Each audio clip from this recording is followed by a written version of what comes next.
bien, écoutez, je pense qu'on va pouvoir commencer. Bienvenue à tous et à toutes dans ce premier webinaire de l'année qui est consacré à la présentation de notre nouveau livrable autour de l'évaluation certificative à distance.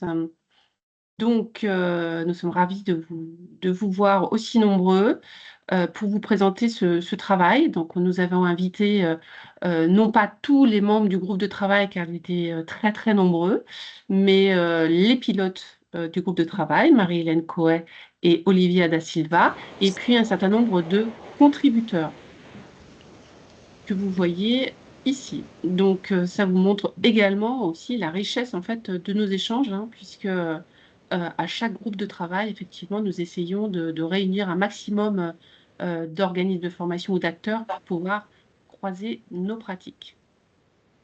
Donc, tout de suite, je vais donner la parole à Loïc pour un bref retour hein, du sondage qui avait été posté sur LinkedIn autour de l'évaluation à distance.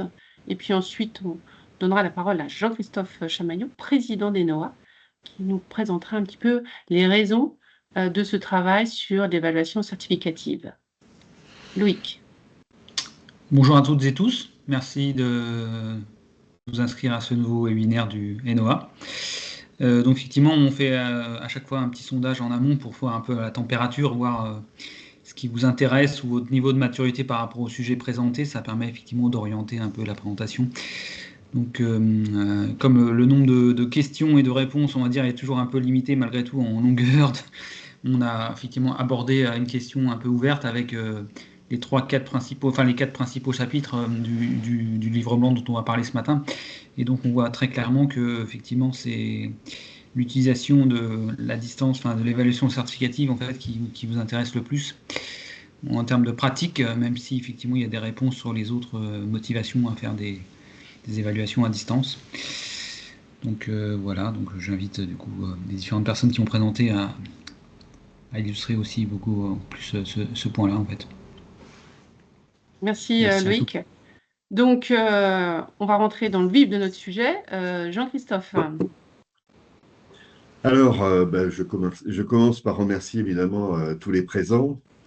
Je remercie évidemment, avant de démarrer, les contributeurs hein, qui ont été nombreux et dont certains sont autour de l'écran pour construire ce guide de bonne pratique, hein, puisque l'objectif d'ENOA est vraiment de travailler sur l'usage, de travailler, de contribuer à l'amélioration de nos pratiques concernant la formation à distance, formation digitale, multimodale. Je remercie également France Compétences, hein, à la fois pour ses retours, qui ont été sa relecture, ses retours, ces quelques conseils hein, qui nous ont amenés à ce que ce document qui va vous être présenté puisse être conforme à minima aux attentes évidemment de France Compétences et bien évidemment à vos attentes. Hein, puisque ce guide donc, qui a été réalisé, il est bien évidemment pour nos membres, puisque c'est à leur demande qu'on travaille, qu'on organise ces travaux, mais également, et c'est l'objectif aussi de notre association, de répondre à des besoins plus larges, ceux de notre écosystème, d'autant plus qu'en ce moment, on sait que la qualité, la valeur de la formation à distance, formation digitale, est fortement bousculée. Donc, l'évaluation n'est pas la clé, mais une clé. Une clé pour la valorisation, une clé pour la réponse à nombre de ces questions. Force est de constater, pour avoir échangé avec quelques acteurs du financement, qu'il y a aussi une attente forte, évidemment, sur ce type d'outils. Donc, le livrable que nous allons vous présenter, pour nous, n'est qu'une première étape. Hein. Une première étape et notre objectif, si on vous a réunis aujourd'hui, est vraiment que vous puissiez nous rejoindre pour de nouvelles contributions. Donc, j'en parlerai un petit peu plus en aval à la fin de cette présentation. Mais en tout cas, aujourd'hui, première étape et on compte sur vous, à la fois pour participer évidemment à ce webinaire, mais ensuite pour nous aider à compléter ce support. Voilà ce que je pouvais dire en introduction et je redonne la parole à Aurélia. Merci Jean-Christophe. Donc effectivement, encore un petit mot pour vous dire que pour nous, clairement, avec le développement des pratiques sur de formation digitale, ça nous a semblé, enfin aux membres du groupe de travail, un des points clés finalement à ausculter, puisque c'est un peu la dernière partie, le dernier morceau, c'est comment on évalue quand on souhaite justement se projeter avec des outils du distanciel et évaluer à distance. Donc, et c'est une question qui était assez complexe, mais que nos pilotes et nos contributeurs ont vraiment essayé de traduire au mieux avec leurs pratiques et avec une explicitation du cadre réglementaire pour vous donner vraiment un maximum de clés et surtout de pouvoir tranquillement penser à sécuriser vos pratiques et vous aussi dans quel cadre vous pouvez mettre en œuvre de l'évaluation à distance qui soit sécurisée. Voilà. Suite à cette introduction qui, j'espère, n'a pas été trop longue, tout de Ce suite, que- je sais ce que vous attendez. Vous attendez de pouvoir vraiment mieux découvrir ce guide. Je laisse Juste, donc. juste avant de laisser la parole, parce que je vois qu'il y a une main levée, les messages ou les questions enfin, sont à poser dans le chat. Et donc, Loïc peut-être pourra répondre à ces questions. Enfin, on essaiera de récupérer l'ensemble de ces questions. Ça permettra d'avoir une présentation un peu fluide. Voilà. Voilà. Donc, posez vos questions dans le chat et puis de toute façon, on mettra à disposition l'enregistrement du webinaire et puis la présentation. Tout de suite, mesdames, je vous laisse la parole. Alors, Olivia, ouvre ton micro. Ouais, je commence mal. Bonjour à tous. Alors, pour entrer donc dans le vif du sujet, parce que ce que vous attendez et ce qui effectivement est le plus important dans ce guide, ce sont les témoignages qui ont été apportés par les membres du groupe de travail, des témoignages d'experts, de professionnels, donc de la formation et de l'évaluation. Vous allez trouver quoi dans ce guide? Vous allez trouver tout d'abord un rappel de la réglementation, et sur ce point, je vais très vite laisser la parole à Marie-Hélène Coué, qui est juriste et qui est spécialiste du sujet, mais vous dire comment il est structuré, ce guide.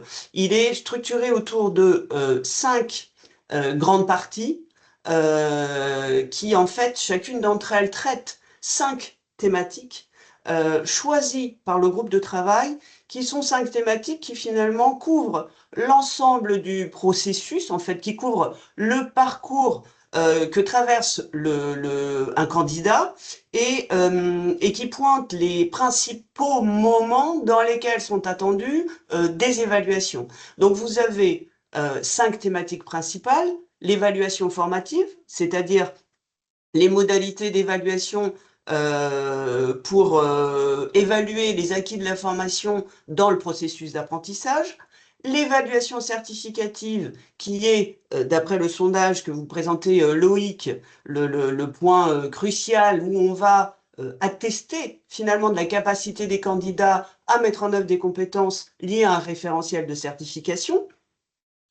Ensuite vient l'authentification du candidat et la surveillance des examens. Là, on va rentrer dans quelle modalité et comment je fais pour sécuriser, en particulier vérifier l'identité du candidat et m'assurer en tant que certificateur que c'est bien lui qui produit les évaluations attendues in fine.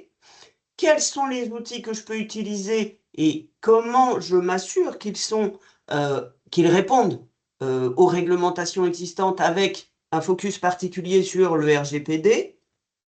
Et puis enfin, une dernière thématique qui relève du contrôle lié à une délégation qui serait donnée, une habilitation qui serait donnée à des partenaires pour qu'ils puissent, par délégation, faire des évaluations à distance. Et dans ce cadre-là, moi, en tant que certificateur, je dois m'assurer que les outils et les modalités mises en œuvre qu'elles soient à distance ou pas d'ailleurs, mais ici évidemment à distance, comment je les contrôle et comment je m'assure que tout est respecté selon les modalités que moi, certificateur, j'ai mises en œuvre et selon la réglementation en vigueur. Donc vous avez 5 thématiques, donc 5 grandes parties, et à l'intérieur de chacune de ces parties, on a un rappel de que disent les textes à ce sujet-là. Ensuite, on a les témoignages des professionnels, et vous avez dans ce guide 17 témoignages qui montrent en fait hein, l'importance finalement et la réalité, le concret de ce qui est écrit. Alors des témoignages qui sont, voilà les pratiques que je mets en œuvre, mais des témoignages qui sont également quelles sont mes réflexions, où j'en suis et, et comment j'en suis arrivé là. Et puis, par exemple, vous avez notamment un témoignage qui dit, voilà, moi je faisais des choses, mais maintenant avec, par exemple, les évolutions liées à l'IA, il faut que je repense complètement mon système. Donc tout ça, ce sont des témoignages qui finalement sont la vie réelle de ce qui peut se passer, de ce qui est aujourd'hui l'actualité des évaluations. Et puis, pour finir, on a fait une synthèse de toutes les préconisations qui ressortent de ces pratiques professionnelles liées aux évaluations et à l'évaluation à distance, notamment certificative. Donc, je vais donner la parole à Marie-Hélène pour qu'elle nous fasse une petite synthèse de aujourd'hui, c'est quoi les attendus, c'est quoi l'état de la réglementation en vigueur sur les évaluations à distance.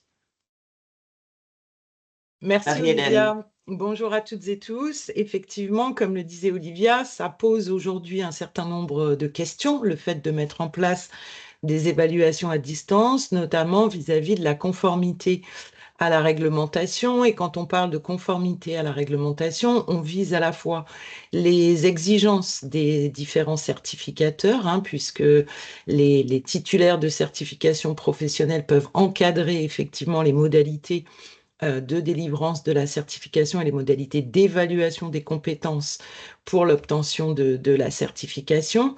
On parle également de France Compétences, comme l'a rappelé Olivia, puisqu'au travers des différents vadémécum, des guides, des notes, des notices qui sont disponibles sur le site de France Compétences, on a des recommandations et des prescriptions qui s'appliquent lorsqu'on dépose des demandes d'enregistrement au répertoire national des certifications professionnelles ou au répertoire spécifique.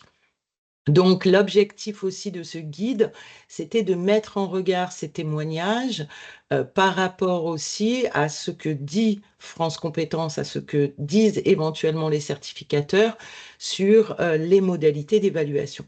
Donc, on a effectivement été pioché dans tous ces outils pour essayer de faire un condensé et une traduction des exigences et les mettre en regard des différents témoignages.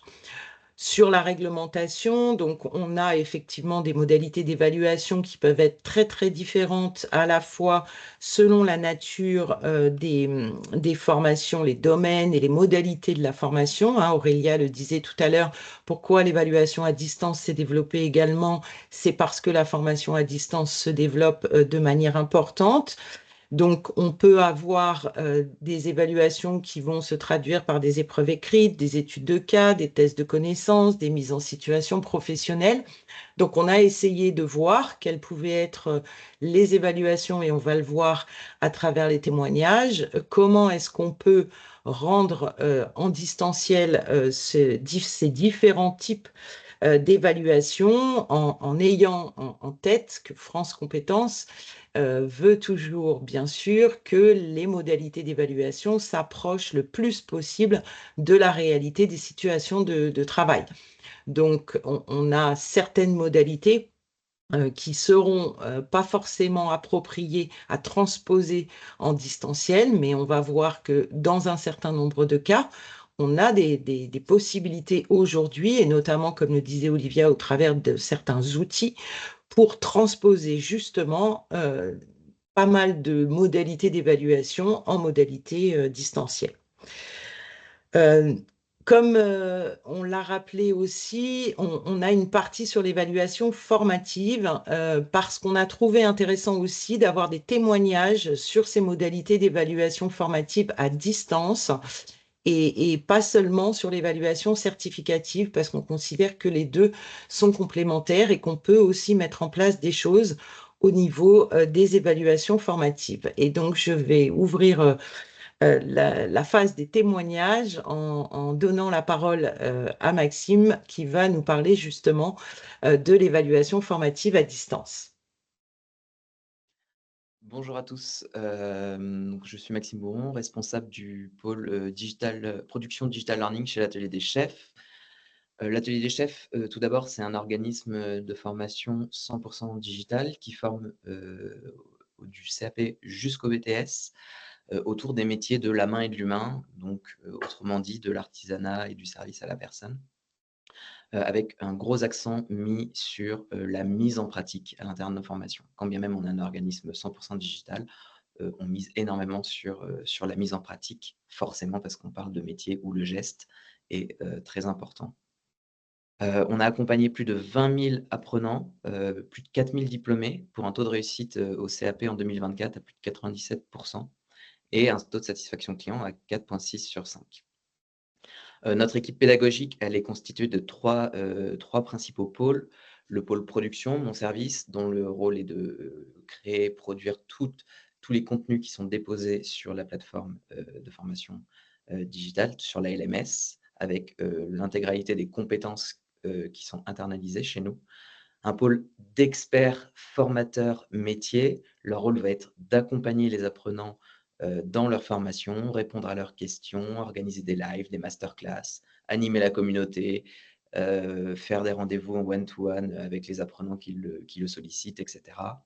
Et enfin, un pôle de coach dont le rôle est d'encourager, suivre les apprenants, les remobiliser, assurer un SAV de niveau 1 et les aider à leur démarche d'inscription aux examens.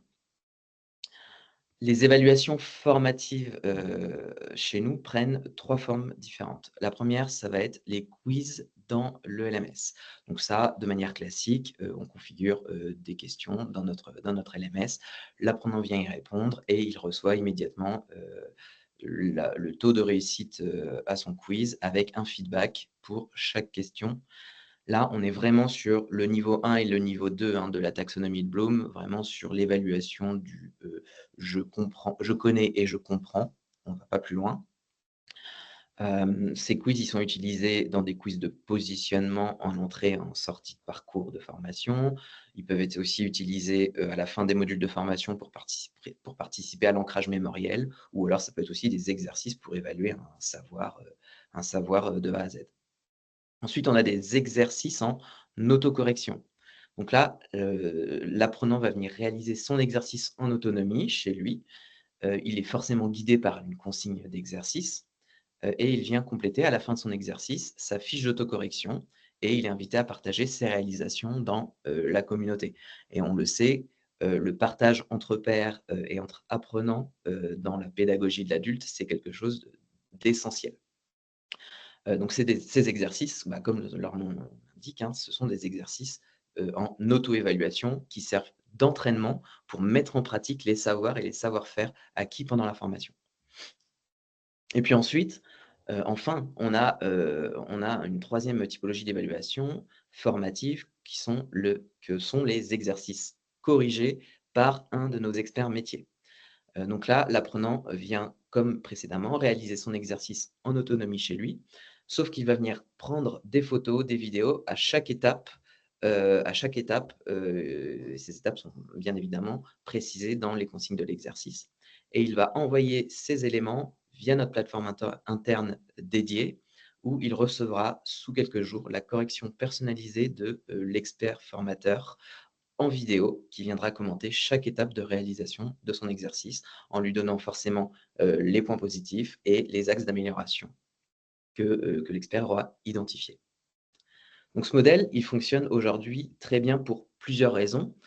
La première, c'est que, comme je vous l'ai dit au début, on forme un public d'adultes souvent en reconversion. Donc, on s'est rendu compte que c'est un public qui apprend souvent mieux et plus vite, mais c'est aussi un public qui est beaucoup plus exigeant avec la qualité de nos contenus et avec la qualité de l'accompagnement qui est réalisé. Ensuite, on a testé aussi ce modèle sur des formations simples au début, des formations simples à réaliser à la maison. Le CAP cuisine, le CAP pâtissier, le CAP électricien. Puis, on a augmenté petit à petit le niveau de complexité de mise en pratique des formations qu'on sélectionnait. Par exemple, on a réussi à sortir l'année dernière le CAP menuisier fabricant, une formation qu'on a souvent, enfin, on a longtemps pensé que c'était trop compliqué de sortir cette formation de par les conditions de mise en pratique des exercices. En fait, ce qu'on retient, nous, à l'atelier des chefs, c'est que quand les gens souhaitent se former à un métier, ils vont investir du temps, que ce soit pour se former, pour aller faire des stages en entreprise. Ils investissent aussi financièrement pour l'achat de matériel, pour accéder à des lieux qui leur permettent potentiellement de réaliser des exercices. Et nous, on vient forcément les accompagner là-dedans, notamment à travers des partenariats. Donc, je reprends l'exemple du CAP menuisier fabricant. On a signé un partenariat avec les ateliers partagés MEC ici, et nos apprenants peuvent, à des tarifs préférentiels, aller dans ces ateliers et pratiquer avec du vrai matériel de menuiserie, avec du gros matériel de menuiserie forcément qu'ils n'ont pas chez eux. Il y a aussi tout un tas de métiers où on sait qu'on n'ira jamais. Par exemple, des métiers de couvreur en bâtiment, les métiers de la conduite, où on a besoin forcément d'avoir du côte à côte en présentiel avec le formateur. Bah là, actuellement, notre modèle, on sait qu'il ne peut pas s'appliquer à ces métiers-là. On s'est posé aussi la question à un moment donné de comment est-ce qu'on s'assure que nos apprenants sont ceux qui réalisent les exercices? Alors déjà, il faut se rappeler une chose, hein, c'est que dans notre contexte précisément, nous ne sommes qu'organismes formateurs. Sur l'exemple des CAP, le certificateur, ça reste l'éducation nationale, donc un tiers complètement objectif. Et aujourd'hui, notre taux de réussite au CAP, il est à plus de 97%, avec souvent de très bons commentaires des jurys sur la qualité de nos candidats. Ils soulignent notamment souvent leur approche pragmatique et professionnelle du métier. Donc, in fine, nos apprenants n'ont aucun intérêt à faire réaliser leurs exercices sur la partie formation, hein, par quelqu'un d'autre. Ils préfèrent avoir un retour de l'expert qui leur dit ça, tu l'as fait bien, par contre, ça et ça, tu dois l'améliorer, plutôt que de se planter le jour de l'examen et devoir repasser l'examen l'année prochaine. Donc forcément, tous ces éléments-là, nous prouvent que notre pédagogie et nos évaluations formatives, à ce stade, sont pertinentes et efficaces pour nos apprenants. Ensuite, à moyen terme, forcément, on envisage une grosse révolution de nos méthodes d'évaluation, notamment grâce à l'intelligence artificielle. On est déjà en train de travailler sur le sujet. Notre objectif, ça va être d'individualiser l'évaluation formative sur l'intégralité des exercices et pas seulement sur les exercices corrigés par l'expert, mais aussi sur les quiz, mais aussi sur les exercices en auto-évaluation. Et pour finir, il y a une question qui est restée encore en suspens. On a plusieurs formations à l'atelier des chefs qui sont basées sur des référentiels maison, dont une qui a été déposée au répertoire spécifique chez France Compétences sur la cuisine végétale. Mais cette certification, elle se passe en présentiel parce que le jury a besoin de goûter les plats et c'est très difficile de goûter des plats à distance. Cependant, on a d'autres formations qui se prêtent à l'évaluation certificative à distance et on ne savait pas trop par quel bout prendre le sujet. Et bien, à travers le travail qu'on a réalisé avec le groupe de travail d'Ainoa et les divers échanges qu'on a eus avec les membres du groupe de travail, voilà, on sait maintenant parfaitement où est-ce qu'on va aller sur ces évaluations certificatives, notamment pour nos formations maison. Et pour cela, je ne peux que vous encourager à lire le guide et les préconisations qui sont faites dedans. Merci Maxime pour ce retour d'expérience et puis comment tu as détaillé effectivement, hein, la partie d'évaluation sommative que vous réalisez. Tout de suite, nous allons proposer à Christophe Lay de nous présenter un peu plus ce qu'ils font à l'Aftral, ce qu'on fait à l'Aftral. Christophe, Bonjour à tous, merci. bonjour. Donc effectivement, je suis Christophe Lé. Donc moi, je suis chef de projet sur les formations supérieures au niveau de l'Aftral. Comme Maxime, l'Aftral est un organisme de formation qui vise des formations liées au métier du transport et de la logistique, du CAP jusqu'au Bac+6, avec des certifications privées, donc des certifications sur lesquelles nous sommes aussi détenteurs de l'attribution et de la validation de la compétence et du savoir. Donc moi, je ne voulais pas vous faire une présentation à la Prévert de toutes les actions mises en place, mais je vais rebondir sur et continuer ce qu'a dit tout à fait Maxime très clairement. C'est-à-dire qu'aujourd'hui, nous, on s'est posé 3 questions avant de se lancer dans notre mise en place de cette machine LMS et de cette validation de nos étudiants à travers ou de nos apprenants à travers du distanciel. C'est-à-dire que nous, aujourd'hui, on est dans 2 types de publics.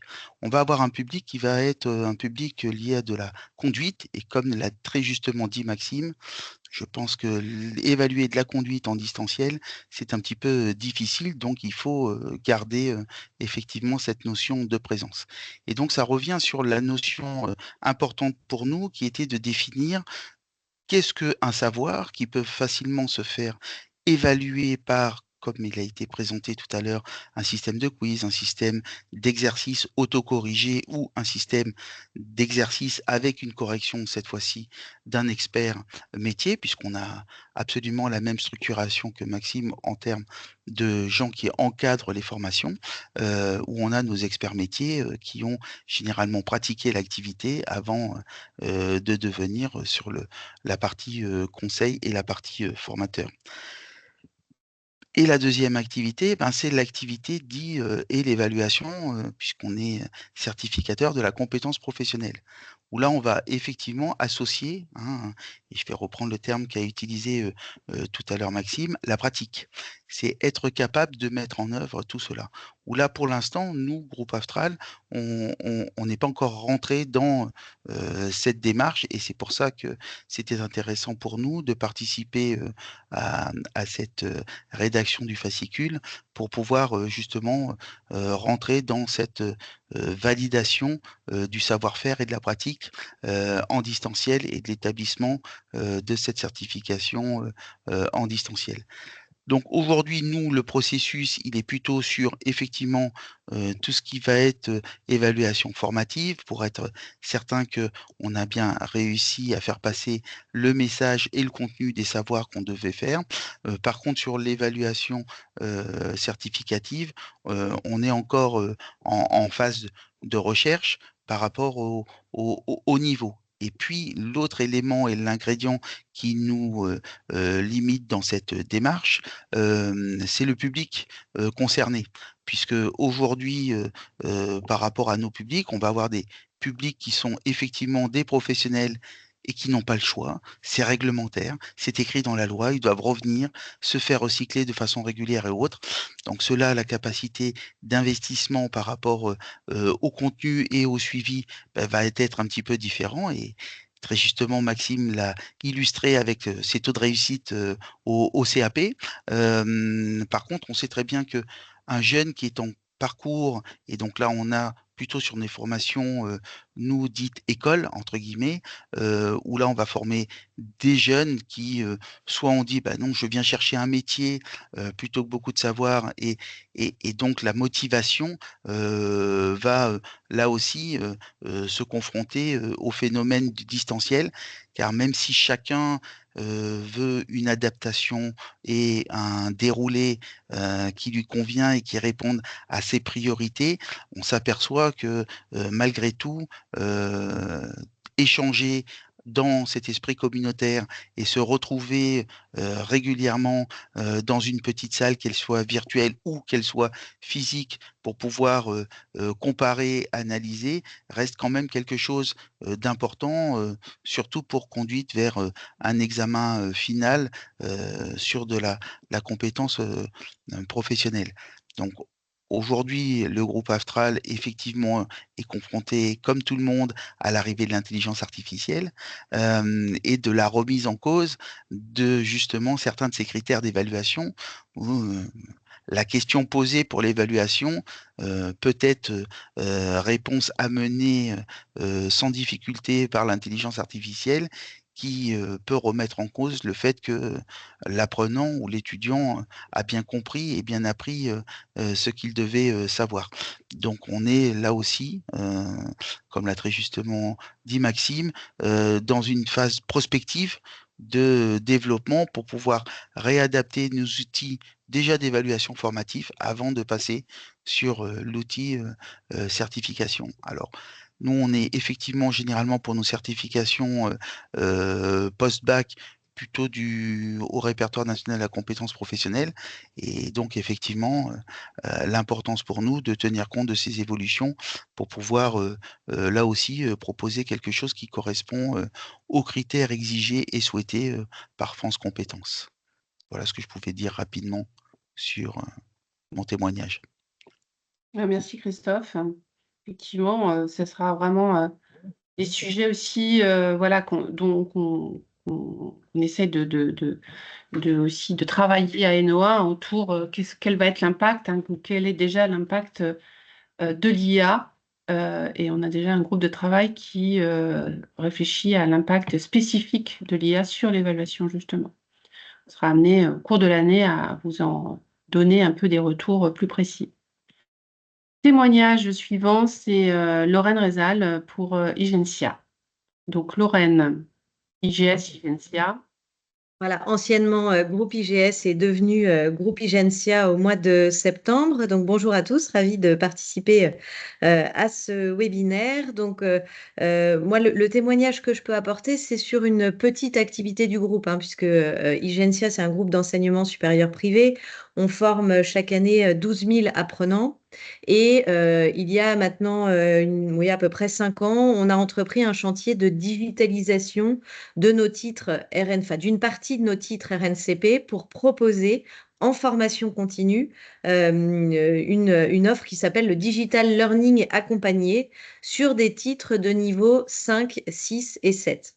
Alors, le sujet, c'est qu'aujourd'hui, on a la possibilité de faire des évaluations certificatives à distance, mais la première raison qui nous donne cette capacité, c'est qu'on a un public qui est digital compatible. Digital compatible, ça veut dire quoi? C'est que déjà, on s'adresse à un public généralement adulte qui suit cette formation donc en digital learning accompagné dans le cadre d'un projet professionnel construit. C'est des personnes qui sont en poste ou qui ne le sont pas, mais en tout cas qui sont vraiment avec un objectif d'acquisition de compétences très précis à atteindre et un public qui a vraiment mûri son projet.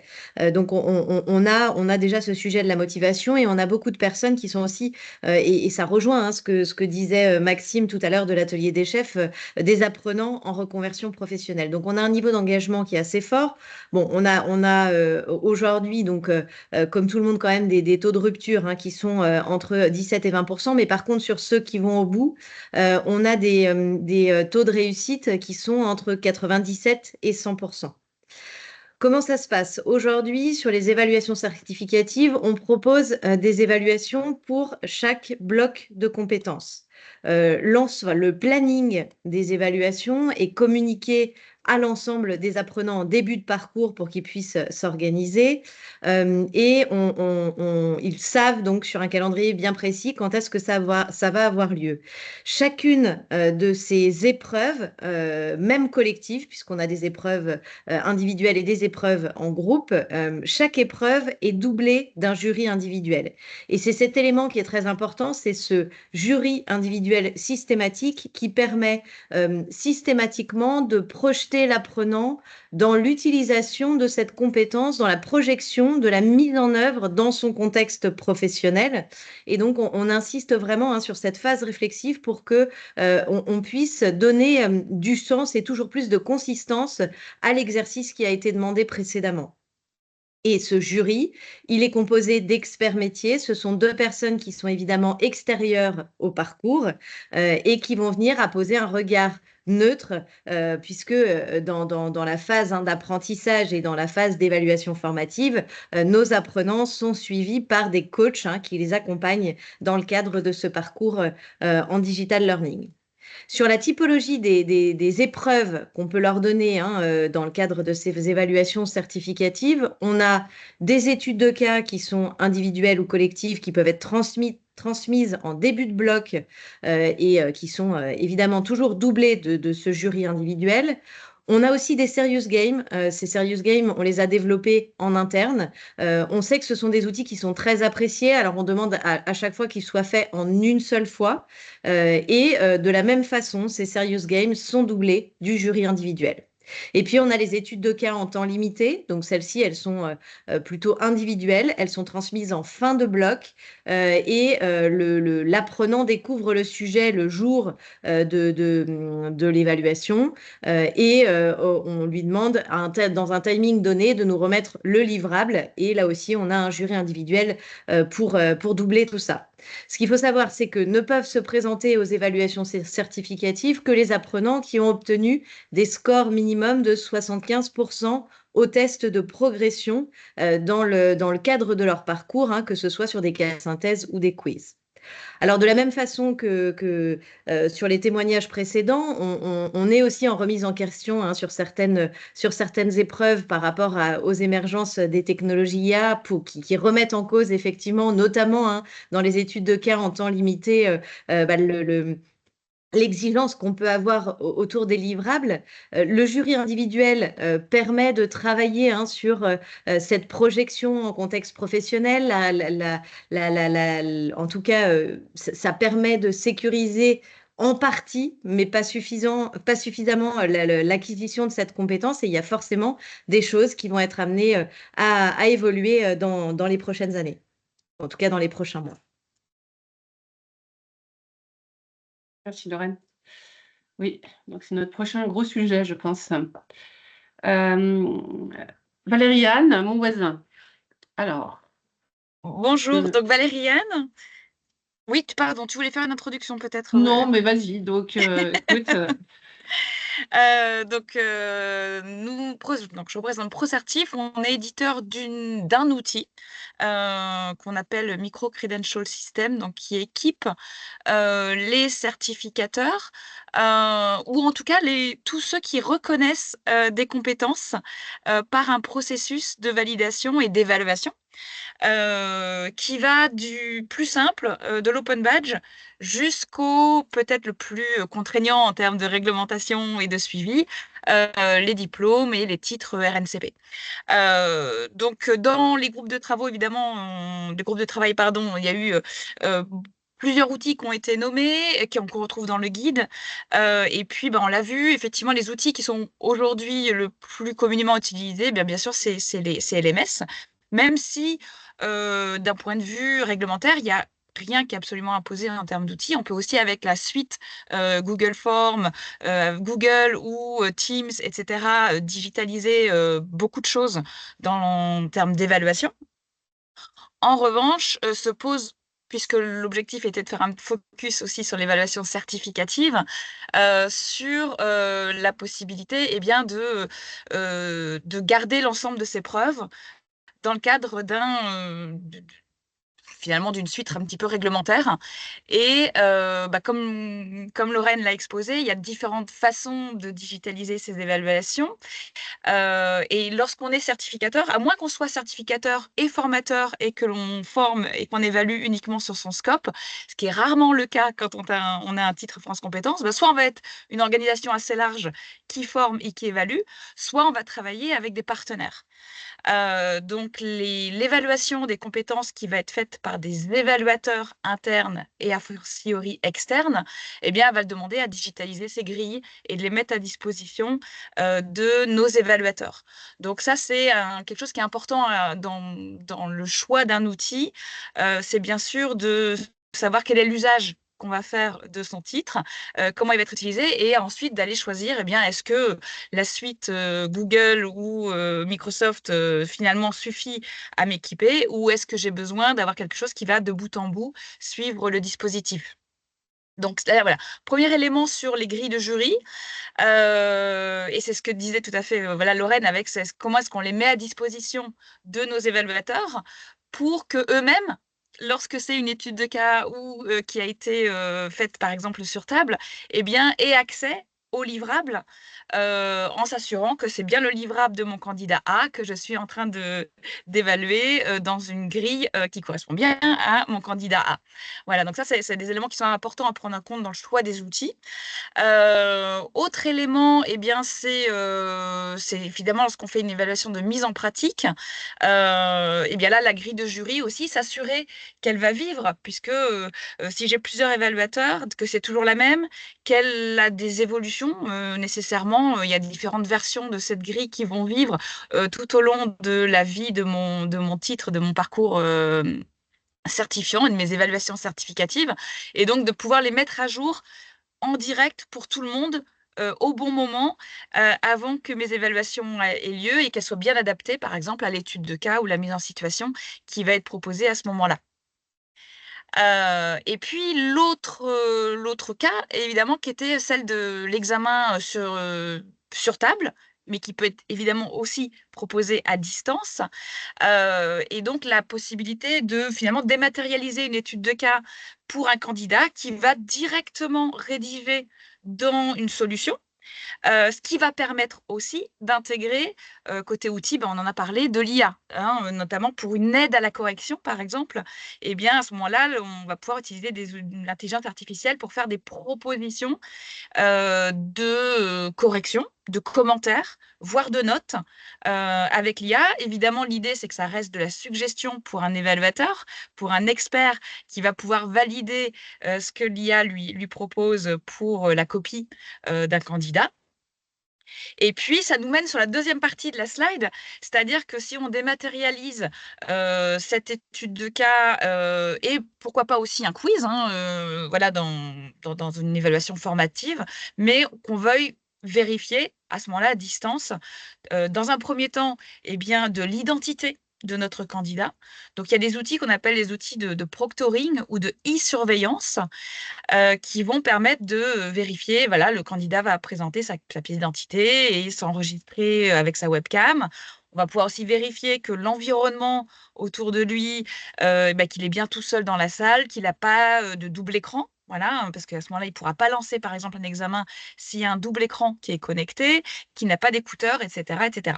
Donc, tous ces éléments-là, si on veut utiliser ces outils de e-surveillance à distance, ça va peut-être être un petit peu plus compliqué si on n'utilise pas à minima un LMS. Voilà, généralement, les outils de proctoring, de e-surveillance, ils vont se plugger sur un LMS ou sur des solutions spécialisées d'examen ou de micro-certification. Mais voilà, c'est un petit peu le prérequis pour utiliser un outil de e-surveillance, c'est bien d'avoir digitalisé son quiz ou son étude de cas. Donc là aussi, puis se pose des questions, bien sûr, par rapport à l'utilisation de ces outils. Donc, c'est s'assurer que les solutions retenues, notamment, sont conformes avec, entre autres, hein, mais pas uniquement, les réglementations de la CNIL, par exemple, qui a fait des préconisations sur l'utilisation d'outils de e-surveillance et ou de proctoring. Donc, c'est un sujet qu'on a évoqué aussi dans le groupe de travail avec différentes solutions utilisées, mais qui ne retrouve pas de façon exhaustive dans le guide, donc qui est peut-être une suite à donner sur les prochains travaux également. Oui, on avait parlé en partie hein, de quelques outils hein, d'une manière non exhaustive, hein, ce n'est pas une exhaustive, et on a consacré effectivement toute une partie hein, sur aussi la conformité réglementaire de l'utilisation de ces outils en rapport effectivement avec la protection nécessaire des données personnelles. Donc, nous progressons avec une dernière intervention côté contributeur avec Leïla Ben Salem du groupe BGE. Leïla. Oui, merci. Bonjour à tous. Donc, oui, donc je suis Leïla Ben Salem, chef de projet certification professionnelle pour BGE Réseau. Donc, en 2 mots, BGE, c'est donc un réseau d'une trentaine d'organismes de formation avec plus de 1300 salariés. Et en fait, nous travaillons, nous développons les compétences des porteurs de projets en création d'entreprise et des entrepreneurs pour le développement de leur entreprise. Donc, notre public, il est constitué à 57% par des personnes qui sont niveau bac ou infra-bac. Et donc, vraiment, notre credo, c'est l'entrepreneuriat pour tous. Donc voilà, on s'adresse à toutes sortes de publics. Aujourd'hui, donc nous sommes convaincus que les compétences servent à pérenniser les entreprises créées. Et donc, à ce titre, on a créé 5 certifications qui sont enregistrées au répertoire spécifique. Et donc, on a à peu près 2000 candidats par an depuis 2017 et une cinquantaine un peu plus de 20 partenaires habilités et une cinquantaine d'habilitations. Par rapport à nos certifications, nous avons des modalités qui sont la création de dossiers qui sont en relation avec le projet entrepreneurial ou l'entreprise. Et donc, la personne donc fait de l'analyse, argumente ses choix, crée des outils et on peut compléter cette évaluation par une mise en situation et toujours évidemment avec un passage au jury. Donc, par rapport à, et là c'est l'expérience que je vais vous livrer par rapport à ma participation à Enoa et à ce groupe de travail. Donc nous avons adhéré fin 2023. Le groupe de travail était à peu près aux 2/3, un bon 2/3 du projet. Donc moi, j'ai pris en route ce groupe de travail et je vais vous livrer en fait mes centres d'intérêt. Puisqu'en fait, ce qui était vraiment, je trouve, très parlant pour nous, c'était d'être vraiment au fait avec la réglementation. Puisque en fait, vous le verrez dans le guide, il y a des apports sur ce que l'on peut faire vis-à-vis de la CNIL, la politique de protection des données avec le RGPD, et puis la prise en compte de l'IA, on en a parlé là au cours de ce webinaire. Et puis, comme l'a dit Jean-Christophe Chamaillou tout à l'heure, il y a eu aussi une intervention de France Compétences. Donc, c'est vrai que si on veut être au fait et dans les clous, si je peux dire, c'est vrai que c'est vraiment l'endroit où être. Le deuxième point qui était intéressant dans le groupe de travail, alors pour nous, c'était vraiment l'évaluation formative parce que comme je vous ai présenté très globalement là, les modalités d'évaluation, nous on a mis le focus sur l'évaluation formative parce que c'est notre manière pour nous de réunir les conditions de réussite pour que les certifications soient obtenues à la fin. Et donc, nous avons un outil qui s'appelle Mon Bureau Virtuel, qui permet à l'entrepreneur de concentrer toutes ses ressources avec un LMS et de faire le suivi de son parcours via cet outil centralisé. Et dans ce bureau virtuel, on a un outil compétences qui permet de positionner la personne au préalable et de comment mesurer sa progression. Et donc, en fait, ce qui était intéressant justement dans ce groupe de travail, c'est d'entendre ces échanges de pratiques avec les contributeurs qui permettent en effet après de pouvoir progresser et optimiser en fait le travail que l'on fait déjà au préalable. Ça, c'est le deuxième point. Le troisième, c'était sur les modalités d'authentification à distance. Parce que, comme je vous l'ai dit, donc nous, on n'a pas d'épreuve en salle, on est sur du jury. En revanche, les jurys, en effet, peuvent se faire sous forme dans des classes virtuelles. Et en effet, comment fait-on pour vérifier l'identité des candidats. Donc, en effet, comme l'a dit tout à l'heure Valériane, il y a en effet des outils qui permettent de prendre des photos de la personne, enfin de sa pièce justificative, puis de la personne pendant le jury. Donc voilà, ça c'est vraiment le type d'information très pratique et en fait qui permet en fait d'avancer plus vite et non pas de rechercher pendant des lustres sur Internet ou de de passer un temps fou sur ce type de pratiques qui sont extrêmement importantes dans le cadre de la lutte contre la fraude pour le dépôt des certifications. Donc voilà, moi ce que j'ai vraiment apprécié sur le groupe de travail, je dirais, c'est aussi au-delà des acteurs qui sont invités, des démonstrations qui sont faites, des outils, c'est la manière de guider le groupe de travail. C'est-à-dire qu'en effet, c'est vraiment fait de manière collaborative. On ne sait pas ce qui va se passer au final, mais ça se fait pas à pas. Et pour conclure, je dirais vraiment qu'il faut pas du tout hésiter à participer à ENOA pour contribuer justement à cette intelligence collective et active. Merci Leïla, hein, c'est sûr. Et on vous invite tous, hein, à venir nous rejoindre parce qu'on a des groupes de travail qui vont s'ouvrir aussi, hein, et sur lequel, effectivement, on a besoin de la participation de tous parce que ça fait des échanges, ça permet aussi de développer un peu un cadre de référence, hein, autour de toutes ces questions qui parfois peuvent être un peu complexes et puis vous aider aussi à progresser dans vos pratiques. On va prendre peut-être quelques questions avant, avant de vous parler un peu des sujets à venir. Loïc, est-ce que tu as pu repérer dans le chat quelques questions? Moi, j'en avais vu une sur la Oui. fourchette de temps. En fait, j'en ai vu deux auxquels finalement les orateurs oratrices ont déjà répondu, donc je les remercie du détail de la réponse. Il y en avait une effectivement sur le temps pour concevoir un dispositif entièrement digitalisé à distance. Par exemple, donc Maxime a très bien répondu sur la question de combien de temps il faut pour mettre en ligne un CAP, on va dire complet. Donc la réponse est très détaillée, très complète, je le remercie. Il y a eu une question aussi sur la place d'un simulateur finalement pour évaluer en formation.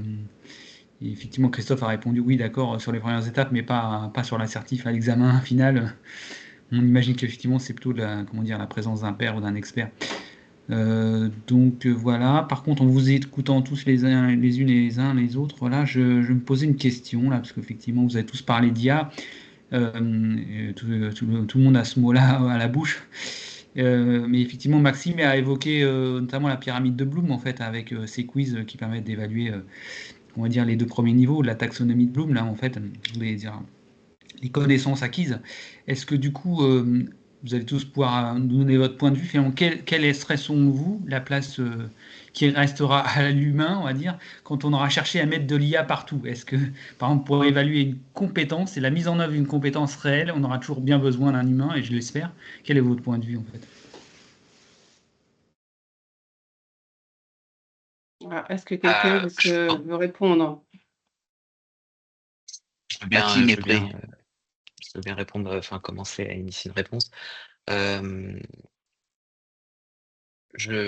Au fur et à mesure de notre utilisation de l'intelligence artificielle dans notre quotidien, on voit de plus en plus que c'est effectivement un outil efficace, de plus en plus efficace, mais qui ne remplace jamais vraiment l'humain. On, on l'utilise beaucoup comme pour réaliser des tâches, on va dire, chronophages, mais certainement pas pour réfléchir à notre place. La manière de concevoir l'évaluation de la formation dans sa globalité et notamment l'évaluation reste humaine. C'est absolument primordial aujourd'hui. La manière de configurer l'intelligence artificielle par derrière peut être est uniquement humaine de toute manière. Aujourd'hui, sur des évaluations, sur des contenus en interne à l'atelier des chefs, je prends notre cas, elle ne se fait que sur la base de nos contenus qui ont été pensés et réfléchis par des êtres humains, par des experts métiers, des ingénieurs pédagogiques.